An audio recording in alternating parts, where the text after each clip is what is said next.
Hey Scaly fans, I'm Rick Curran, Pierce's dad from Scaly Adventures, and I'm here today with one of my favorite snakes in the world, Cinder. Now she is our jungle carpet python, or as scientists like to call her, a Morelia spilota. And what's really neat about her is that she is very, very different from a lot of the snakes that you're going to see in pet stores or in zoos. It's because she has this very unique camouflage pattern. I often tell Pierce she looks like she should glow in the dark.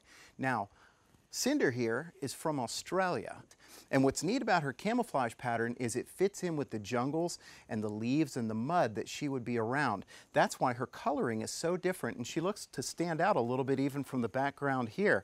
It's because we have a different type of foliage here. Now the interesting thing about Cinder is she's what we call a python. Now pythons are interesting because they don't kill with venom. Instead, what they do is they will grab their prey and they will squeeze their prey very, very tightly, and as their prey tries to breathe, they get tighter and tighter until eventually they are no longer alive. Now interestingly, pythons like Cinder have very, very big teeth, and if you opened up her mouth, you'd see pretty long teeth, and they're almost an inch long. Now, the reason that she uses those big teeth is for her to be able to get prey. Now, her favorite things in the world to eat, although we don't necessarily feed them to her, are birds.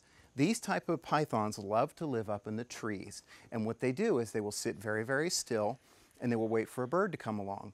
And those long teeth allow her to be able to get around the bird and hold it. The teeth don't necessarily do anything like a venomous snake would. However, the teeth help her to hold on. So that's why she has such big teeth, and I would not want to get bitten by her. Now also, she will eat rats, and that's what we feed her here at Scaly Adventures, because she's a pet snake of ours. But she has beautiful coloring, as you can see. Part of the reason that she has this beautiful coloring is because not all birds are her friend.